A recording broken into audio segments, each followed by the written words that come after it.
What happens when a man who has everything realizes he has nothing? Julian Vance, a billionaire whose name is carved into the New York skyline, could buy cities, but couldn't buy his own son's silence. In the city's most exclusive restaurant, a 5-year-old's tears were echoing louder than the stock market crash. The staff was terrified, the patrons were disgusted, and the father was furious. But one waitress, Clara, making minimum wage, saw the truth. She risked her job, walked over, and spoke the one sentence that would shatter and rebuild all of their lives. L'Étoile d'Or was not a place for children. It was a place for whispers, for deals sealed over $500 bottles of Bordeaux, and for the kind of quiet, suffocating luxury that felt more like a museum than a restaurant. The carpets were so thick they seemed to drink sound. The chandeliers didn't sparkle. They glowed with old-world wealth, which is why the sound was so violating. It wasn't a tantrum. A tantrum is a storm, loud, sharp, and full of anger. This was a lament, a thin, reedy, continuous wail that cut through the clinking of crystal silver and the polite murmurs of the city's elite. The sound was coming from Table 7, the restaurant's most coveted alcove, currently occupied by Julian Vance and his 5-year-old son, Leo. Julian Vance was a man sculpted from cold granite and ambition. He was Wall Street royalty, a real estate titan whose angular face graced the covers of Forbes and Fortune. He wore a custom-tailored Tom Ford suit that probably cost more than his waitress's yearly salary. He was, at that moment, staring at his phone, his thumb scrolling rhythmically, while his jaw tightened with every sob that escaped his son. "Leo, stop it," he said, his voice a low, controlled hiss. He didn't look up from the screen. "Just stop. I told you, we'll go to the toy store tomorrow." Leo, small for his age, with his father's dark hair and a face pale with misery, didn't seem to hear. He was staring at a magnificent, untouched chocolate lava cake, a single, perfect raspberry on top. A tear rolled off his cheek and splashed onto the plate, mingling with the raspberry coulis. He wasn't kicking. He wasn't screaming. He was just weeping. A deep, agonizing, hopeless sound. Across the dining room, Clara Donovan was polishing a wine glass, her knuckles white. She was new to L'Étoile. She'd taken the job 3 months ago, out of sheer desperation, a placeholder in a life that had been violently derailed. She watched Robert, the maitre d', approach the table. Robert was a master of diplomacy, a man who could handle drunk socialites and demanding politicians with equal grace. "Mr. Vance," Robert murmured, offering a polished silver box. "Perhaps a complimentary truffle for the young man. Our pastry chef made them just this afternoon." Julian Vance finally looked up, and his eyes were chips of ice. "Robert, what I perhaps need is for my son to be quiet. This is unacceptable. Leo, you are embarrassing me." The word embarrassing struck the child like a physical blow. The wail hitched, then escalated, a raw, primal cry of, "No, no, I want her." Patrons at other tables were now openly staring. A woman in pearls muttered, "Dreadful," to her companion. Julian's face went from pale anger to a dark, flush-red fury. He was a man who controlled boardrooms, who managed billion-dollar acquisitions, and he was being undone by a 40-pound child. "That's it," Julian snapped, grabbing his son's thin arm. "We are leaving." "Sir," Robert began, but Julian cut him off. "And you," Julian said, his voice dangerously quiet, "will be comping this entire meal." "No!" Leo shrieked, pulling away from his father. "I don't want to go. I want to wait." It was then that Clara moved. She didn't know why. It was against every rule. Rule 1, you are invisible. Rule 2, the customer is always right, especially the billionaire customer. Rule 3, never, ever get involved in a domestic dispute. But she wasn't seeing a billionaire. She wasn't seeing a spoiled child. She was seeing a drowning boy and a man who was holding his head under the water. She set the wine glass down and walked directly to table 7. Robert's eyes widened in horror. "Miss Donovan, no." Clara didn't stop. She reached the alcove, standing just behind the half-circle of the velvet-backed booth. Julian Vance looked at her, his expression one of pure, unadulterated shock. Who was this server to interrupt him? "Sir," Clara said, her voice surprisingly steady, though her heart was hammering against her ribs so hard she thought he might see it. "Get away from my table," Julian seethed. "Sir, please," she said, her eyes locked not on him, but on the little boy who was now hyperventilating. Don't you see?" Julian stood up, a full foot taller than her. He was about to unleash the kind of verbal annihilation that made CEOs cry. "See what? What could you possibly?" And then she said it, the line that hung in the air, silencing the entire restaurant. "He doesn't need another toy," Clara said, her voice soft but piercing. "He doesn't need a dessert. He's not trying to embarrass you." She took a small step closer, her gaze full of a painful, profound empathy that Julian had never encountered. "He just needs a mum." The silence that followed was absolute. Julian Vance froze, his mouth half open. The rage in his eyes flickered, replaced by something dark and unreadable. Leo's sobs miraculously stopped. He turned his tear-streaked face, his eyes wide, and just stared at Clara. Clara felt the blood drain from her face. She had just fired herself. She had just insulted one of the most powerful men in New York. She had crossed a line that wasn't just unprofessional, it was social suicide.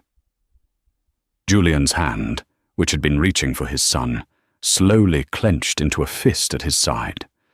He stared at her, not as a person, but as an anomaly, an equation he couldn't solve. Robert was already rushing over, his face ashen. "Mr. Vance, I am so sorry. This is her last night. I will handle this." "Leave us," Julian commanded, his voice a flat, dead thing. Robert froze. "Sir, get out." Robert vanished. Clara was left alone in the alcove with the billionaire and his son. She should have run. She should have apologized. Instead, she slowly knelt, bringing herself down to Leo's level. She ignored Julian completely. "Hi there," she whispered, her voice gentle. "That cake looks very chocolatey, but I guess you're not in a chocolate mood, are you?" Leo just stared, his chest hitching with the aftershocks of his cries. He looked at her, his eyes searching her face with an unnerving intensity. Julian watched, dumbfounded. He had employed the best nannies, the most expensive child therapists, the most acclaimed behavioral specialists. None of them had been able to stop these episodes, and this 15 an hour waitress had done it with a single sentence. "My name is Clara," she said softly to Leo. "It's nice to meet you." Leo sniffled. He reached out a small, sticky hand, and, to Julian's utter disbelief, he didn't point at the cake. He pointed at the simple, lavender-scented lotion on Clara's hand, visible just below her rolled-up sleeve. He whispered one word, a word that made Julian's blood run cold. "Mommy." Julian Vance did not believe in coincidence. He believed in data, in leverage, and in the calculated application of pressure. What had just happened in his alcove at L'Etoile d'Or was not a coincidence. It was an anomaly. And Julian Vance hated anomalies. He watched the waitress, Clara, as she spoke to his son. She didn't coo. She didn't use the high-pitched, insipid baby voice his parade of nannies seemed to favor. She spoke to Leo as if he were a person, simply a smaller, sadder one. "Lavender," Clara said, noticing where Leo was pointing. She turned her hand over so he could see her wrist. "My mum always said it was a calming smell." Maybe she was right. Leo's small fingers lightly brushed her skin. He wasn't crying anymore. He was just breathing. It was the first time Julian had seen his son's shoulders relax in months. Clara, feeling Julian's intense, analytical gaze on her, finally stood up. She squared her shoulders, bracing for the inevitable. "Mr. Vance, I apologize. I overstepped my bounds. It was unprofessional, and it won't happen again. I'll get my things." She turned to leave. "Stop." His voice wasn't loud, but it had the density of a black hole. Clara froze, her back to him. "You're fired, of course," he said, his tone conversational, as if discussing the weather. "Robert will have your final check." Clara nodded, her eyes stinging. She expected it. She deserved it. But the small "oh" that came from Leo as she tensed was what hurt. "I understand." "However," Julian continued, pulling his wallet from his inner jacket pocket. He extracted not cash, but a single, matte black American Express card. It looked heavy, dangerous. "My car is downstairs, a black Mercedes Maybach. My driver, Michael, will be standing by it. I want you to go downstairs, wait by the car, and give Michael this." He slid the card onto the table. Clara turned, completely bewildered. I don't understand. Why?" "You're not being paid to understand," Julian said, his mask of cold control snapping back into place. He was picking up Leo now, who, for the first time, didn't fight him, but rested his head on Julian's shoulder, his eyes still fixed on Clara. "You're being given an instruction." "What instruction? What am I supposed to tell your driver?" "You're not to tell him anything," Julian said. He picked up the card and pressed it into her hand. Her hand was warm, his was cold. "You are to get in the car. Michael will take you to your apartment. You will pack a bag, and then you will give him this card. He will take you to my tailor." Clara stared at him, her confusion warring with a rising sense of indignation. "Your tailor?" "Mr. Vance, I think you're mistaken. I'm a waitress, not whatever it is you're implying." A flicker of something, amusement, irritation, crossed his features. "I am not implying anything, Miss Donovan. I am solving a problem. My problem is that my son is broken. For the last 120 seconds he has not been. You are the variable that changed. I am now acquiring the variable." "You can't acquire me," Clara said, her voice rising. "I'm a person. I just lost my job. I'm not looking for a... What are you offering?" "I'm offering you a new job," he said, turning away. "One that pays significantly more than this establishment." He paused. "My office, Vance Tower, Monday, 9 a.m. sharp. The tailor is to ensure you look the part. My assistant, Evelyn, will be expecting you. She will handle the details of your severance from this place." He didn't wait for an answer. He walked out of the restaurant, his son quiet in his arms, leaving Clara standing in the alcove, holding a credit card with no spending limit and a job offer that felt more like a summons. Clara spent the next 36 hours in a state of agitated disbelief. She didn't go to the tailor. She went home to her tiny, fifth-floor walk-up in Astoria, a place that smelled of her neighbor's cooking and her own unpaid bills. The black card sat on her particle-board kitchen counter, looking alien, like a piece of a fallen satellite. Who was this man? He was a brute, an arrogant, cold-hearted monster who spoke of his son as a problem and her as a variable. He was everything she despised about the city, about wealth, about power. And yet, there was Leo. She hadn't just seen a sad boy. She had seen a familiar grief. Clara knew that look. She knew the hollowed-out expression of a child who had seen something they shouldn't have.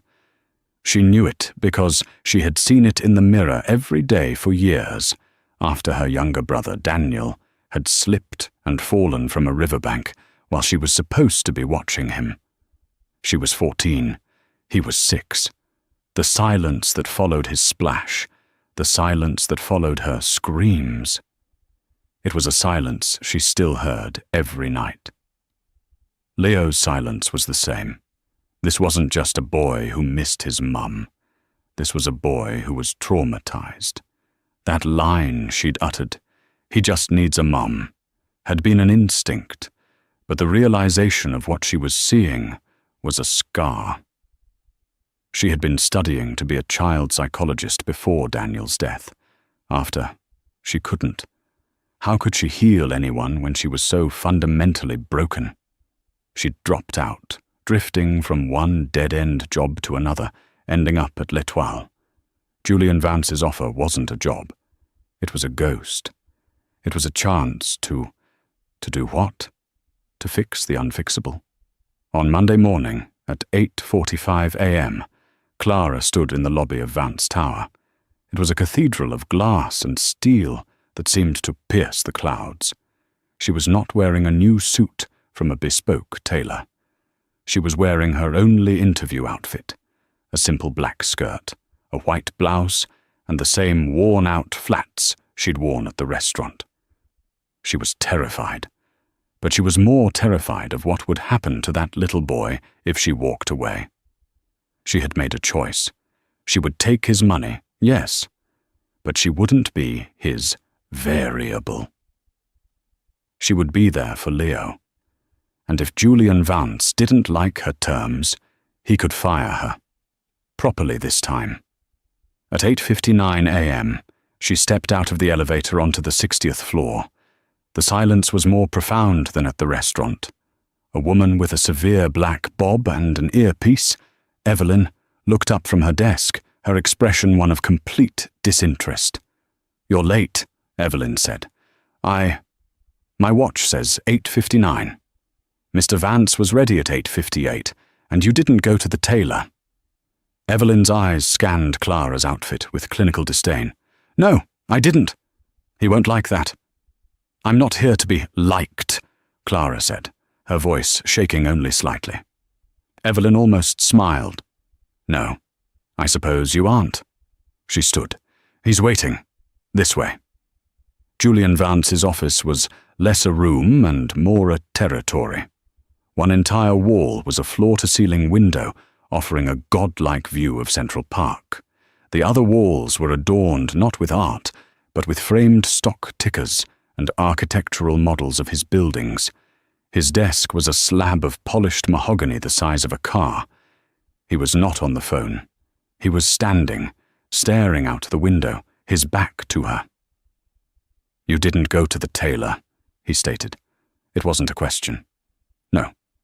You also didn't use the card for a car. You took the subway, the N train.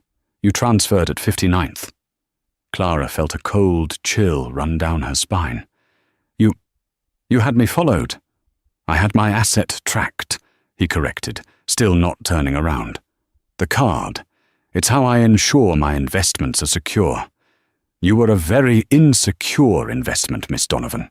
You cost me a considerable amount of goodwill with Robert, which I had to rectify this morning with a very large donation to his staff's holiday fund. I'm not an asset, Mr. Vance, and I'm not an investment."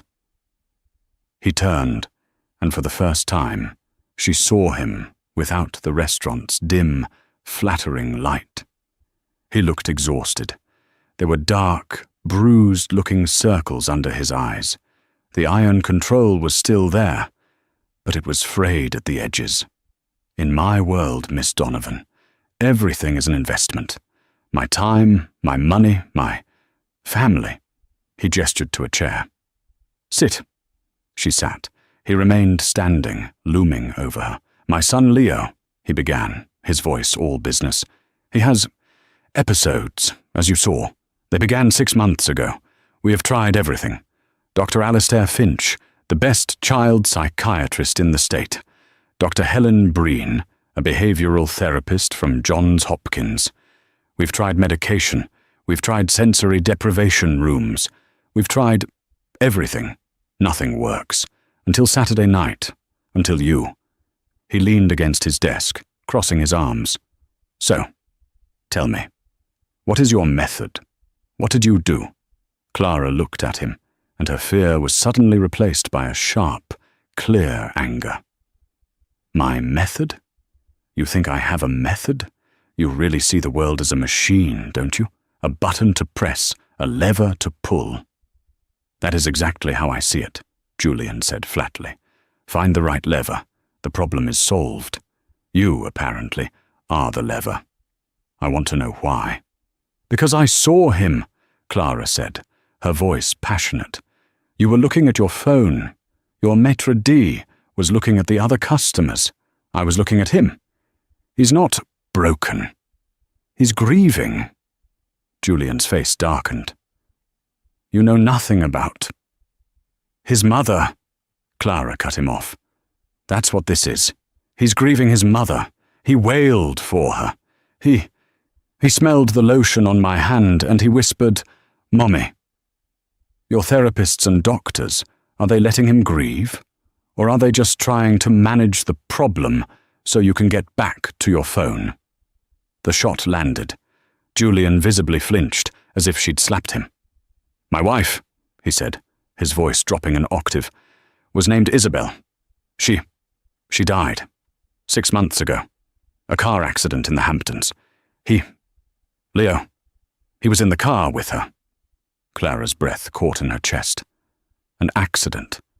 And he was in the car. The poor boy." Her heart ached. The memory of her brother Daniel, the cold water. She pushed it down. "Mr. Vance, Julian, he doesn't just need a mum. He needs to process a trauma. He needs to know he's not alone." "That's what the nannies are for," Julian said, dismissing it. "He has 3. They work in 8-hour shifts. He is never alone." "Being surrounded by paid staff is the loneliest thing in the world," Clara shot back. "He's alone. He's in that penthouse, and he is completely and utterly alone." Julian stared at her for a long, heavy minute.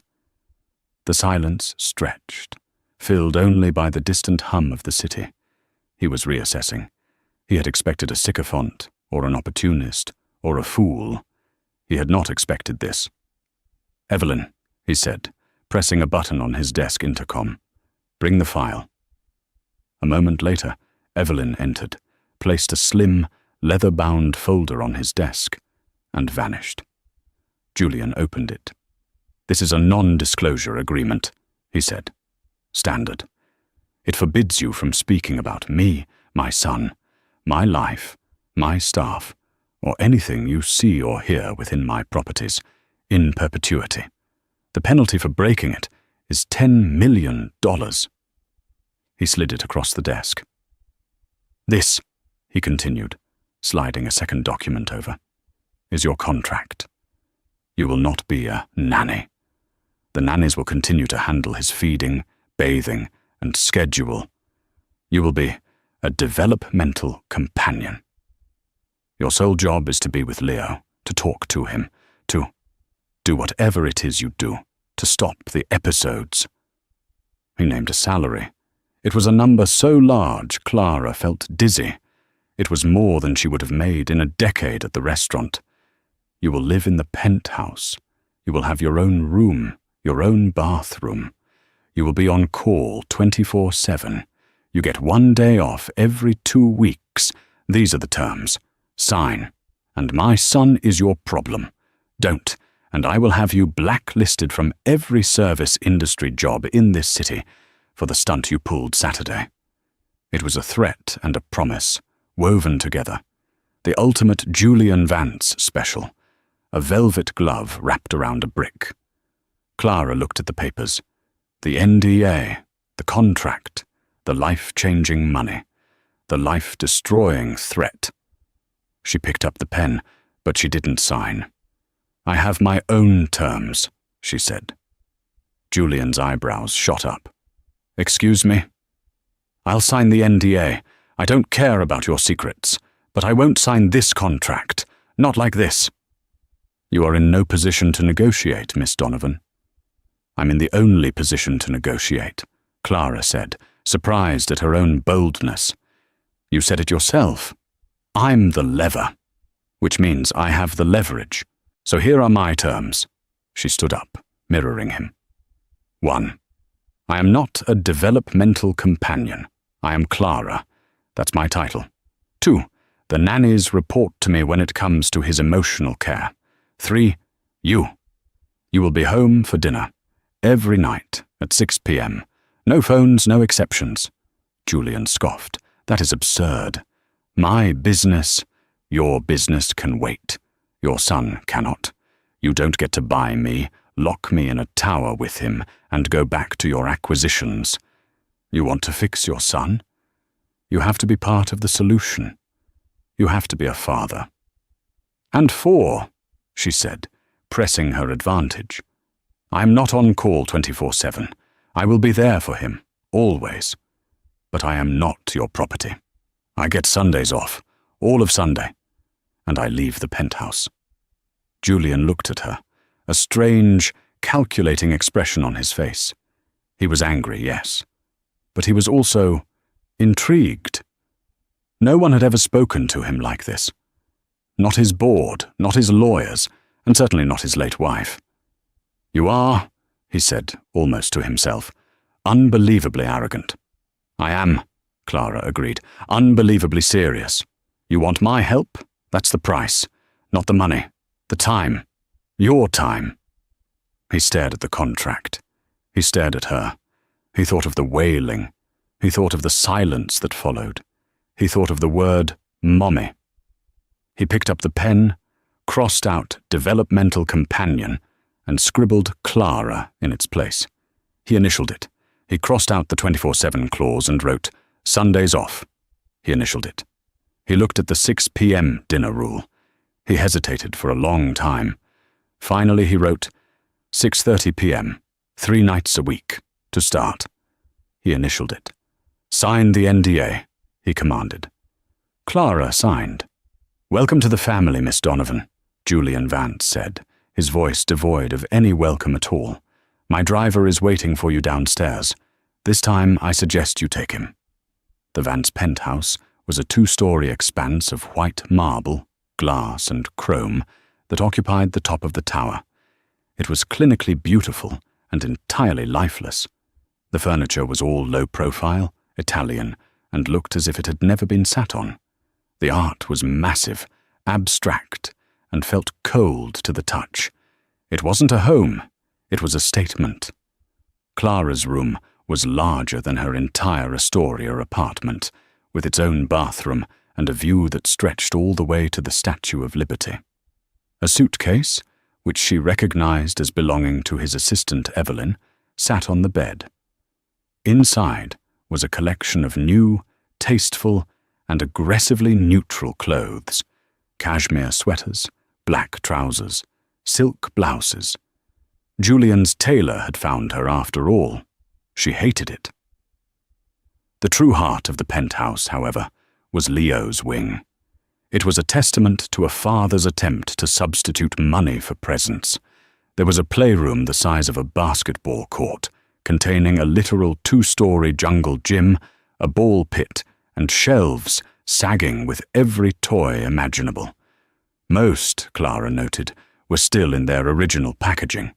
She found Leo sitting on the floor in his bedroom, which was, by contrast, stark. He was in front of a massive, wall-mounted television, playing a frantic-looking video game. A nanny, a severe-looking woman named Agnes, sat on a chair in the corner, scrolling through her phone. "Hello, Leo," Clara said gently. Leo didn't look away from the screen. He just mashed the controller buttons. Mrs. Miller, Clara said to the nanny. Agnes looked up, annoyed. I'm Clara Donovan. Mr. Vance hired me. Could you please turn off the television?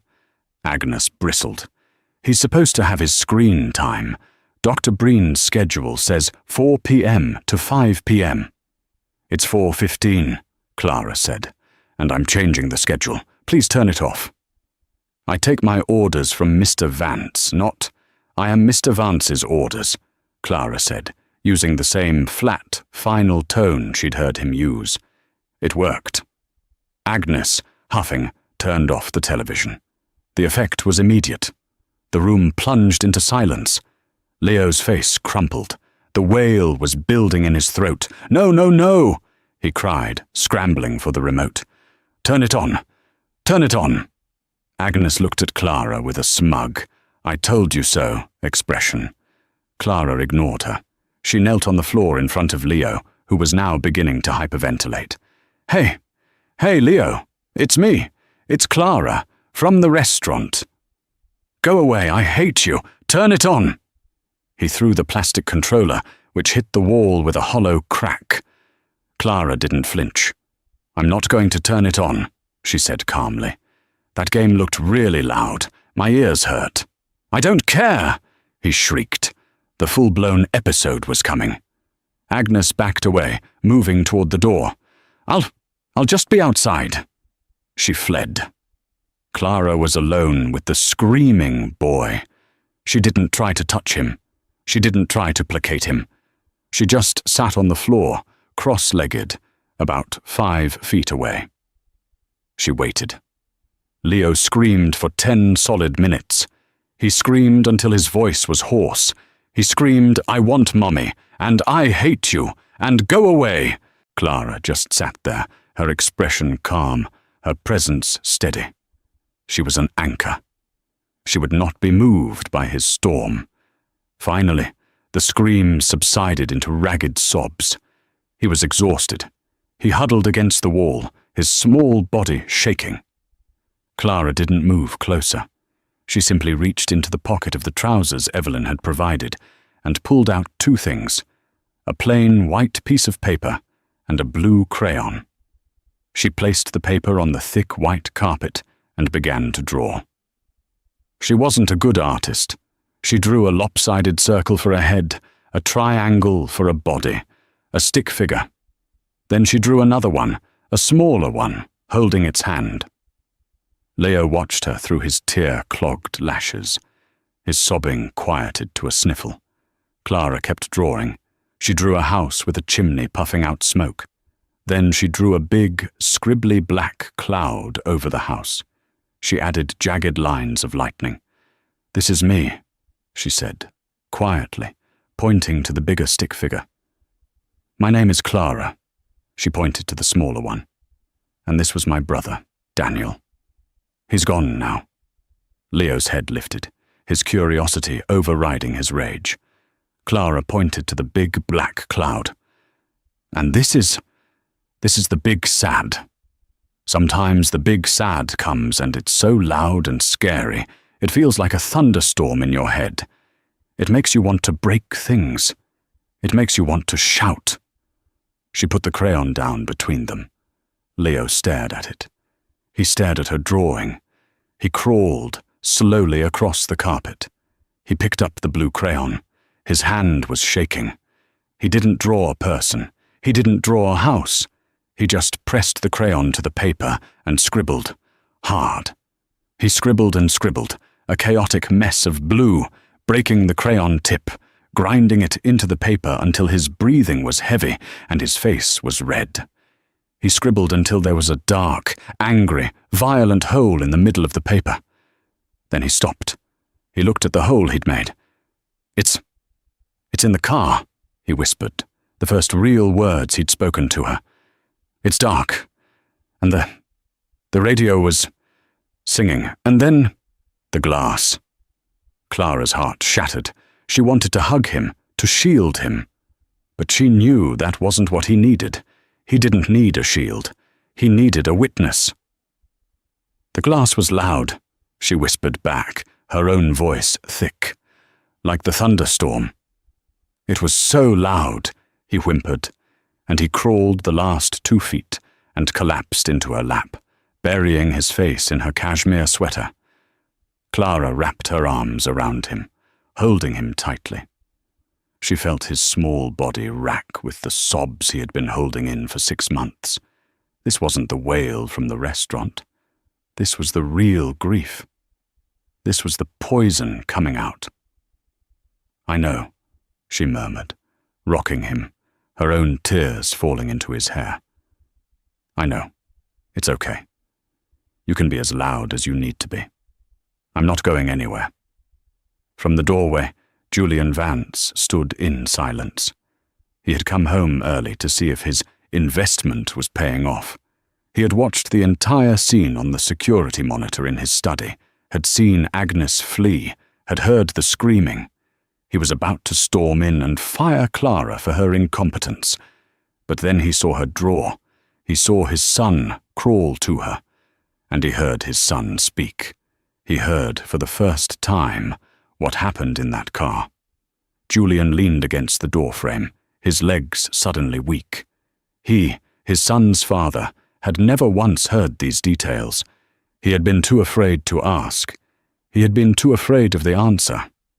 This woman, this stranger, had been in his house for less than 3 hours, and she had already unlocked a door that he had believed was welded shut.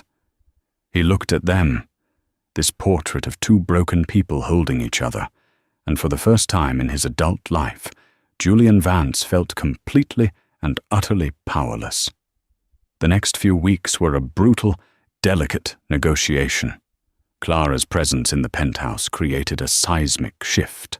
The nannies, Agnes in particular, were openly hostile. Clara wasn't just a companion, she was a disruption. She insisted the nannies stop using their phones in front of Leo. She insisted they stop pacifying him with screens and sugar. She threw out Dr. Breen's rigid, color-coded schedule and made a new one. The new schedule included things the penthouse had never seen. Messy time. Finger painting on the white marble floor to Agnes's horror. Yelling time in Leo's playroom where he and Clara would scream into pillows. And building a fort, which involved using the $10,000 Italian sofa cushions. Leo began to change. The episodes didn't vanish, but they became shorter, less frequent. The mute, hollow-eyed boy was replaced by a child. A difficult, grieving, sometimes angry child, but a child nonetheless. He started asking questions. He started laughing, a rusty, unused sound. Clara, too, was changing. The fog of her own grief, the one she had lived in since Daniel's death, was beginning to lift. In healing Leo, she was, piece by piece, healing herself. She was no longer a waitress. She was no longer a dropout. She was necessary. The biggest challenge, however, was not Leo. It was Julian. "What is this?" he demanded, walking into the kitchen at 6:45 p.m. on a Tuesday. He was holding a piece of paper. Clara was at the stove, helping Leo stir a pot of spaghetti sauce. The kitchen, usually sterile, was a mess. There was flour on the counter, sauce on Leo's face, and the smell of garlic and oregano in the air. "That," Clara said, not looking up, "is a grocery list." "It has gummy worms on it," Julian said, his voice laced with disapproval. "They're for our dirt cups tomorrow. Pudding, crushed Oreos, and gummy worms. It's a classic." "This is junk. I pay for a private chef, Henri, to curate a macrobiotically balanced, organic." "Henri's food is lovely, Julian," Clara interrupted. "It's also food that no 5-year-old on earth wants to eat. We are making spaghetti. You're late. Your rule was 6:30. Julian stiffened. He hated being managed.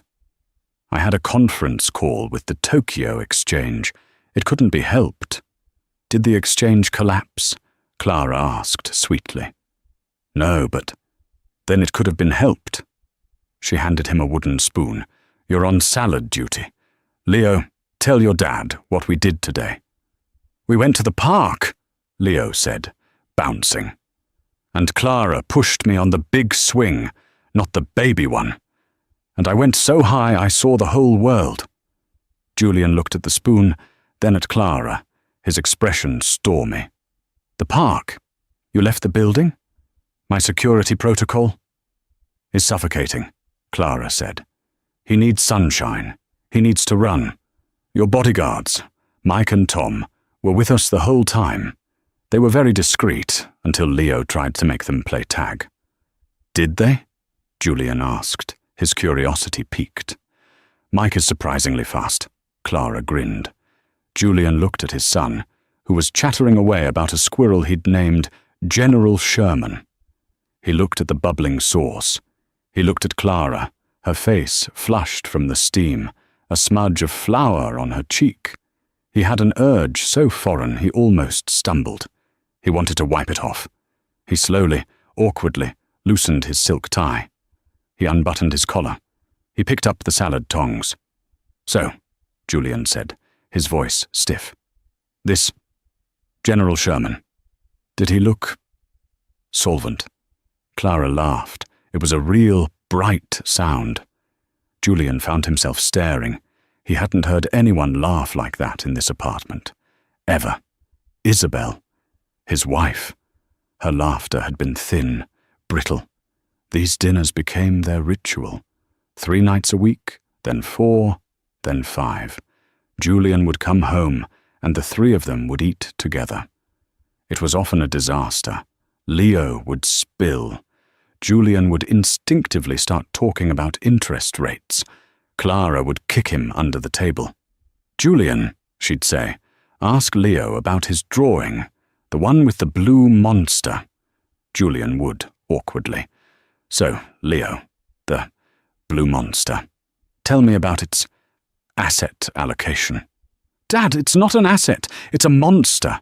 And it's sad because everyone runs away from him." One night, after a particularly difficult dinner where Leo had a small meltdown over a broken meatball, Clara found Julian in his study. He was staring at a framed photo on his desk. It was the only personal item in the room. A smiling, beautiful, blonde woman. Isabel. She was beautiful, Clara said softly from the doorway. Julian didn't turn. Yes, she was. She was perfect. She came from one of the oldest families in Boston. She spoke 3 languages. She chaired all the right charities. She was the perfect wife. "Did you love her?" Clara asked. The question hung in the air. I gave her everything," Julian said, a defensive edge to his voice. "This home, a staff, a black card of her very own. Anything she wanted. I did my job. I provided. That's not what I asked, Julian." He turned to look at her. His eyes were haunted. "I loved the idea of her. I loved that she was mine. But was I in love with her?" He looked back at the photo. She was very fragile, always sad. I thought if I just bought her enough, fixed enough, she would be happy. But nothing was ever enough. "Maybe," Clara said, "she didn't want enough. Maybe she just wanted you." The words hit him, a painful echo of what she had said about Leo.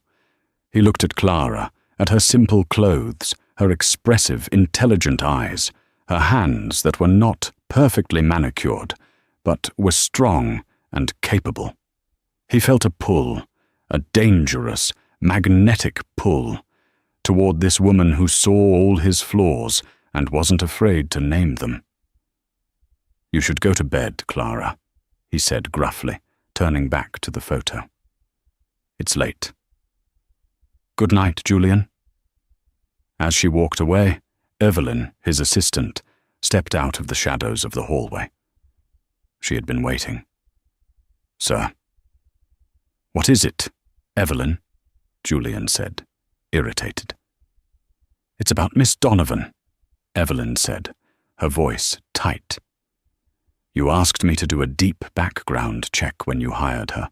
The preliminary one was clean, but the full report just came in. I think you need to see it. What is it? A parking ticket? No, sir, Evelyn said, stepping into the light. She held a file. It's about her connection. To your wife. It seems Miss Donovan wasn't entirely truthful about why she was at that restaurant. Julian's blood went cold. What? Connection? Clara Donovan, Evelyn said, opening the file. She wasn't just a waitress. It turns out she was Isabel's oldest friend. They grew up together. And, sir, according to Isabel's phone records, the last call she made before the crash, it was to Clara. The silence that filled Julian's study was absolute, heavier and more suffocating than any he had ever known. He took the file from Evelyn's hand. His own hands, usually so steady they could sign billion-dollar checks without a tremor, were shaking. That's impossible, he whispered. It's not, sir, Evelyn said, her voice cold and professional, though a hint of, I told you so, laced it. Clara Donovan and Isabel Winthrop, your wife's maiden name, grew up next door to each other in a small town in Connecticut. They were, by all accounts, inseparable. Until Isabel went to Vassar and Clara didn't. They lost touch. But according to this, they reconnected about a year ago, right after Leo was born. Julian's mind was reeling, scrambling to process the information. He sank into his chair, his eyes scanning the pages. Phone logs, emails, text messages, a life he knew nothing about. She knew, Julian said, the words tasting like ash. When she came to my table, she knew who I was. She knew who Leo was. It appears so, sir. It was a setup, he breathed, the realization a punch to the gut. The whole thing, the line about needing a mum, kneeling by Leo, it was a calculated act. He felt a rage so pure and hot it nearly blinded him. He had been played. He, Julian Vance, the man who saw every angle, had been conned by a waitress. He had brought this liar into his home. He had let her near his son. He had started to trust her. Where is she? He demanded, his voice a low growl. In her room, sir. Reading to Leo. Get her. He snapped. Now. And Evelyn, wait outside. This is not a conversation for staff. Yes, sir. A few minutes later, Clara appeared at the study door, a children's book still in her hand. She was smiling, her face soft from her time with Leo. Julian, is everything okay? Leo's almost asleep. He just wanted to say. Shut the door, he commanded. Her smile vanished. The warmth in her eyes was replaced by a sudden, wary fear. She saw the file on his desk. She saw the look on his face. Julian. What's wrong? How long? He asked, his voice deceptively calm. How long did you plan it? Plan? Plan what? I don't know what you're talking about. Don't lie to me, he roared, slamming his fist on the desk. The framed photo of Isabel jumped and fell onto its face. Don't you ever lie to me again. You and Isabel. You knew her. You knew her. Clara turned white. All the blood drained from her face, leaving her looking like a porcelain doll. Yes, I knew her. A long time ago. A long time ago. Try 6 months ago. Try the day she died. You were the last person she called. He threw a printout of the phone log across the desk. You sat at my table, looked me in the eye, and pretended you were a stranger. You used my son's grief to get into my house. Clara stared at the phone log. Her whole body was trembling. No, it wasn't like that. I swear. Then what was it like, Clara? Explain to me how the childhood best friend of my dead wife coincidentally happens to be the one waitress who confronts me in a restaurant I have never taken my son to before. Because she was supposed to be there. Clara finally burst, the tears she had been holding back for months, exploding forth. Not you, me. I was supposed to be there. I was waitressing, yes, but I was waiting for her. Isabel, she was leaving you, Julian. The accusation hit him harder than the first. Leaving me? That's ridiculous. We were fine. You were not fine, Clara cried, her voice raw with an old, vicarious pain. She was miserable.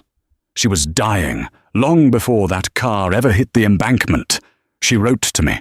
She told me everything. How you tried to fix her postpartum depression by hiring more staff. How you told her to get a grip when she said she was lonely. How you controlled every person she spoke to, every dollar she spent. How you turned her into one of your perfect acquisitions. Julian was stunned into silence. She was running away, Clara choked out. She was coming to me. She was going to stay with me in my tiny, horrible apartment in Astoria. She was bringing Leo. She was scared. She called me from the road. She said, "He's going to find out, Clara. He's going to be so angry." And I told her to just keep driving. I told her I'd meet her at L'Etoile for a late dinner after my shift. A celebration. I'd booked a table. Table 7, the one you were sitting at. Julian's world was tilting on its axis. She was meeting you? I waited all night, Clara whispered, sinking into the chair, her body racked with sobs. She never came. I called her. I texted. Nothing. I didn't find out until the next day on the news. Socialite Isabel Vance. Tragic accident. But I knew. It wasn't just an accident. She was terrified. She was running from you. Julian couldn't breathe. No, the report said, a deer on the road. Black ice. The report was convenient, Clara spat, but I know she was scared. And Leo. What about Leo? Julian asked, dreading the answer. The night at the restaurant, Clara said. When I walked over to you, I didn't recognize you at first. Not really. I'd seen your pictures, but in person, I was just focused on Leo. But when I knelt, when he looked at me, he said, "Mommy," Julian finished, his voice hollow. I thought he just meant a mum. Clara shook her head, her tears dripping onto her hands. No, it was my lotion. My lavender lotion. The stuff from that first night? It was her lotion, Julian, Clara said, her voice breaking. Isabel, we bought it together when we were teenagers. It was our thing. She always wore it. She told me in one of her emails that it was the only thing you hadn't upgraded for her, the only piece of her she had left.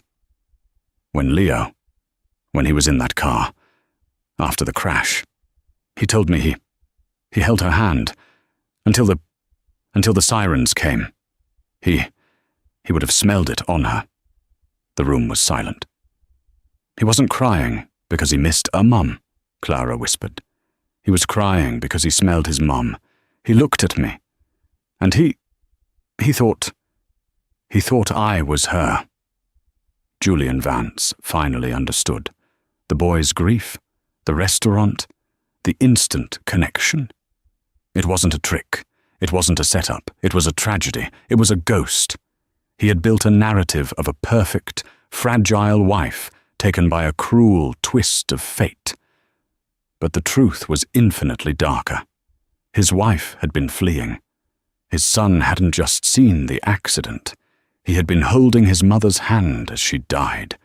And the woman he had hired, the woman he had come to rely on, the woman he was beginning to feel something for, was the one person who knew the truth. "You lied to me," he said, but the anger was gone. It was just empty. "You've been in my house for weeks. You let me. You hate me. Yes, Clara said, her voice flat, her tears spent. "When I first saw you, I did. I hated you more than any person on earth. I blamed you for her death. I thought you were a monster." "And now?" he asked, his voice barely audible. "Now," Clara looked at her hands. "Now I see a man who is as broken as his son, and I don't know what to do about it. But I love Leo. I love him like he was my own." She stood up, her body aching with the confession. "I'll pack my things. I know you can't have me here. Not now." She walked to the door and opened it. Julian didn't say a word to stop her. Clara walked in a daze to Leo's room. He was asleep, his face peaceful for once, clutching a cheap stuffed dinosaur she'd bought him. She sat on the edge of his bed, her heart aching. Leaving Julian was one thing, but leaving Leo, it felt like failing another child, just as she had failed her brother, Daniel. "I'm so sorry, Leo," she whispered, kissing his forehead. "What are you doing?" Julian was in the doorway, his suit jacket off, his expression undone. "I'm saying goodbye," she said, her voice thick. "I'll be gone in an hour." "He can't lose you," Julian said, his voice raw. Clara turned, shocked. He's just found you. If you walk out that door, it will destroy him. It will undo everything." "You can't ask me to stay, Julian," she said, anger mixing with her grief. "Not after this. How can I look at you every day, knowing she was running to me?" "Because you're right," he said, and his voice cracked. It was a sound so human, so alien that Clara stared. "You were right about everything. I was a terrible husband. I didn't know how to love her. I only knew how to own her. I suffocated her, and she ran, and she died." He ran a hand over his face. "I can't change that, but I can change what happens now. I don't want to be that man anymore, Clara. I'm terrified. I don't know how to be a father. I only know how to build things." "Then build this," she said softly, gesturing between him and his son. "I can't," he whispered. "Not alone. Please, Clara, don't stay for me. I don't deserve you. Stay for him. Help me. Help me save my son." It wasn't a contract. It was a plea. It was the first truly honest thing he had ever said. Clara looked at the broken man and the sleeping boy.